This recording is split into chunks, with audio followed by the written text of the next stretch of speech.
Now this is somewhat of a weird episode, as today's subject isn't the biggest or the fastest server. In fact, some might say this is the forgotten, less known brother of PaperMC and SpiggotMC. But I'd argue today's subject is more advanced than any Minecraft server to date and deserves more attention. From its humble goal of starting where Bukkit left off and unifying the modding and plugin community, Sponge has grown from its roots as a small open source project with a noble goal to a full-fledged server software of its own. Join me today as I tell you the story of the forgotten project called SpongePowered. So far in this series, I've talked a lot about the downfall of Bukkit, but if you haven't noticed already, this is becoming a theme, with a lot of modern server APIs finding its beginning with the fall of Bukkit, or were affected by it, as it was the biggest event in history. So let me tell you about the dark time that birthed this humble project. In 2014, a new project wanting to avoid the shortcomings of Bukkit was first started to be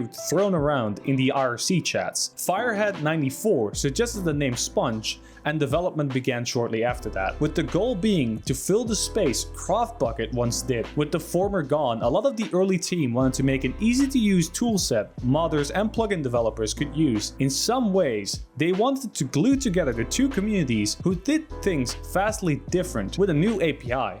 Mixins. Mixins is Sponge's solution to the vast differences between the two work methods. In my video about Spigot, I showed how it moved around the DMCA by using build tools to insert its code into the Minecraft jar. Paper also uses this method, but not with Sponge. Sponge would insert its code while the server was running, making it way more flexible. For example, if we go to Spigot's resource manager, we see that the plugins are made for specific versions. This is because the Spigot server is limited by the Minecraft version, while Sponge plugin developers are not limited to version. It's coded for a specific API version, meaning you only need to code it once for it to work across all the versions the API supports. At the time, this approach and goal of making everything compatible with each other and on the same library caused the project to get a lot of hype, with even the original developer for Essential jumping on the project. With the Minecraft community still reeling from its demise of Bukkit, there was a void left in the Minecraft server software community, and SpongeForge was one of the projects that sought to fill the hole that CraftBukkit and Cauldron left behind. SpongeForge's development progressed quickly, and the software became more and more popular amongst Minecraft server owners and developers. However, as its popularity grew, some people wanted a standalone vanilla server, essentially turning it from a server mod into a fully fledged server API. Originally called Project Granite, it was a separate project from SpongeForge, originally wanting to implement its own API on top of Mixins. On the December 26, 2014, it officially stated it would no longer pursue this goal, instead only using Mixins, with the Granite team officially merging into Sponge in March that year. With the decision to merge Granite into Sponge, SpongeCommon and Sponge Vanilla were born, with Sponge Vanilla essentially being the new name for the Granite project and SpongeCommon being the actual umbrella holding the licenses for both projects, with SpongeForge 2.0 releasing soon after, turning it from a rudimentary API to a versatile and flexible modding platform. SpongeMC was ready to take its new position as a household name in Minecraft. But why didn't it? I mean, on paper it had all the right ingredients: a stable API, supporting plugins on modded servers, support for both Forge and Vanilla, and its own plugin community. Well, that was the problem: the plugins. See, everyone who made a Bukkit server remembers this logo. Essentials. Essentials was a plugin everyone used, from enabling/home to allowing players to teleport to each other. It was almost a must in big servers. Well, Essentials wasn't on Sponge. But Lunar, I hear you say. Didn't you say the original dev was on the project? Yes, they were. And I asked one of the leads in Sponge why there never was an Essentials plugin on Sponge. The answer? Time. Between the fall of Bukkit and the first Sponge API, the Essentials dev didn't want to continue developing or simply never got around to updating it to Mixin. Essentials X being its successor, they never released a Sponge version. With a lot of popular plugins like WorldGuard and WorldEdit never releasing a Sponge version, it was unsupported on its plugin base, leaving it in the awkward position of being a way to get plugins working on modded without any of the big plugins that other servers had. And while eventually it got its own version called Nucleus, by the time of its release, it was already bypassed by Spigot and its support for legacy Bukkit plugins. And talking about Spigot, What are the big differences between them? Well, it's worth noting that both are trying to achieve the same goal, enhancing the Minecraft experience for players, each in their own way. While Spigot was a direct continuation of Bukkit's code, with a focus on performance and stability, Sponge focused more on the flourishing modding scene, as these were the days of Tekkit Classic being very popular. Though Sponge's decision to implement mixin was both a blessing and a curse, giving them the freedom to develop their own server software from scratch with the ability to do everything during the runtime, giving it the flexibility it needed. At the same time, it was alienating those who did not want to learn a wholly different API than the already widely used Bukkit/Spigot API. Even though the Sponge API was more robust and feature-rich than the Spigot one, in the end it had to compete with Bukkit's little brother, so it took its spot as a number one. As it already had a massive library and hordes of fans, Spigot's battle for popularity was an uphill one.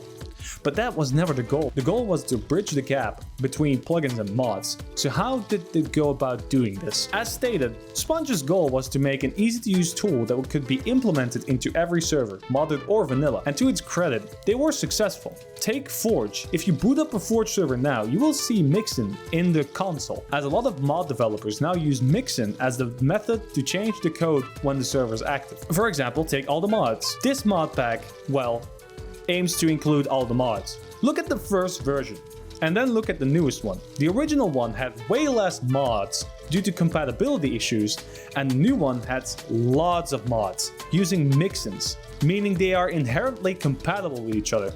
This is the big success. Sponge essentially wanted to be a platform for mods to work together more easily. While SpongeCommon is less used as server software, its underlying technology is still used. With an official implementation into Forge and a small but fanatic fanbase, it has a well-established place in the modding scene, though it does have some critics. Sponge Vanilla is relatively fast with its updates, being available for the newest version of Minecraft. SpongeForge is still stuck on 1.60.4. A lot of people point to this as being a sign of it being slow to update, but this is with a reason. If you look at the things being maintained by the Sponge team, you can see it's a very big project. And with limited resources, as the project is volunteer only, there's only a handful of people at a time who are able to work on all the components that make Sponge Sponge. Another example of this is the lack of Fabric support. As Fabric is getting very popular with players, including myself, why isn't there a Fabric version of Sponge? Well, this is more an issue to do with Fabric itself. See, Fabric does use a version of Mixins, but it's a modified version, making it incompatible with other Mixin mods. This not only goes against what Sponge stands for, they also don't have the manpower to take on yet another project. That being said, I think we should end on something important. I started this video diving into the docs and old web pages, wanting to make a simple video about the history of an unknown software with roots in the Bukkit debacle. With some luck, I was able to talk to some people behind the scenes, like MoseMister, Inscrutable, and one of the lead maintainers, Gabazoo. The talks I had with them made me realize the story of Sponge is a simple one, while the project itself is a prime example of what Minecraft embodies. This project did not aim to be the biggest, and it didn't start out as the best it could. But with a lot of hard work by a small but dedicated community, it now stands proudly as not only a mainstay in the modding community, but in Minecraft's history itself, both in the past, the present, and the future. And I want to end this video in a different way than I normally do. I wanted to leave you with a statement from Gabazoo when I asked him what he would say to developers to get them interested in trying out Sponge. I wouldn't necessarily try and get people interested into Sponge. More so that if you were curious about an alternative implementation of a Minecraft server with plugins, or if you were a Java developer that wanted a different flavor of writing plugins than what you're used to on Bukkit, or if you're a Java developer that is more familiar with, Java's evolution over the last 10 years, Sponge would be a place. For the end user, it's a little Inscrutable would absolutely tell me to say, come to Sponge, we have flarb. But it's a different flavor of the same game. Each experience is a little unique, and Sponge's experience is less about being the most popular or being the most functional, and more about, we wrote a bit of cool software. If you're interested, come try it out.